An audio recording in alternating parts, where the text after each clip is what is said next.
Apocalypse chapitre 16. Je lis au nom de Jésus. Les 7 coupes de la colère de Dieu. J'entends une voix forte qui vient du temple. Elle dit aux 7 anges, « Allez verser sur la terre les 7 coupes de la colère de Dieu. » Le premier ange part et y verse sa coupe sur la terre. Une plaie mauvaise et douloureuse frappe les gens qui portent la marque de la bête et qui adorent sa statue. Le deuxième ange verse sa coupe dans la mer. L'eau devient comme le sang de mort, et dans la mer tous les êtres vivants meurent. Le troisième ange verse sa coupe dans les fleuves et dans les sources d'eau.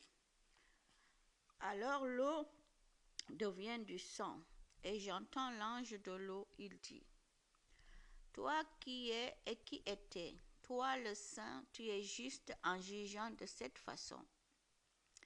En effet, puisqu'ils ont versé le sang de ton peuple et des prophètes, tu leur as donné du sang à boire. Ils ont ce qu'ils méritent. » Puis j'entends une voix qui vient de l'autel, elle dit, « Oui, Seigneur Dieu Tout-Puissant, tes jugements sont vrais et justes. » Le quatrième ange verse sa coupe sur le soleil, et le soleil reçoit le pouvoir de brûler les gens par son feu. Alors les gens sont brûlés par une chaleur terrible, et ils insultent le nom du Dieu qui a le pouvoir d'envoyer ces grands malheurs. Mais ils ne changent pas leur vie et ils refusent de reconnaître la grandeur de Dieu. Le cinquième ange verse sa coupe sur le siège de la bête. Et la nuit enveloppe le royaume de la bête. Les gens se mordent la langue tellement ils souffrent.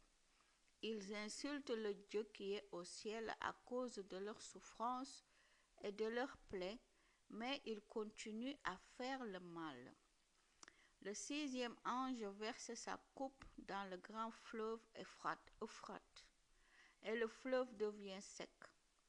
Ainsi les rois qui viennent du côté où le soleil se lève pourront passer. Ensuite, je vois sortir 3 esprits mauvais de la gueule du dragon, de la gueule de la bête et de la bouche du faux prophète. Ces esprits ressemblent à des grenouilles. Ce sont des esprits envoyés par Satan qui font des choses extraordinaires. Ils vont trouver les rois du monde entier. Ils veulent les réunir pour le combat du grand jour du Dieu Tout-Puissant. Le Seigneur dit, « Voilà, je viens comme un voleur. Il est heureux celui qui ne s'endort pas et qui garde ses vêtements à côté de lui.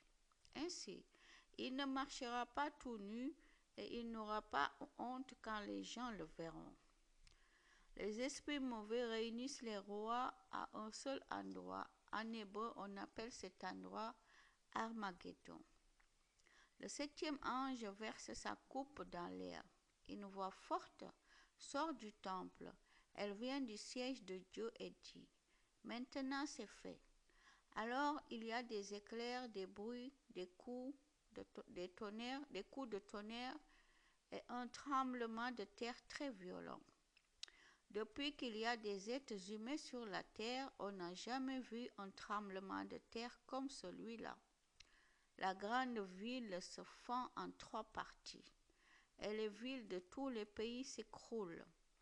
Dieu se souvient de la grande ville de Babylone. Il lui donne à boire une coupe pleine du vin de sa terrible colère. Toutes les îles disparaissent et on ne trouve plus les montagnes.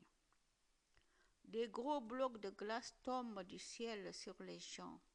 Les gens insultent Dieu à cause du grand malheur de cette pluie de glace. En effet, ce malheur est vraiment terrible. Gloire à Dieu.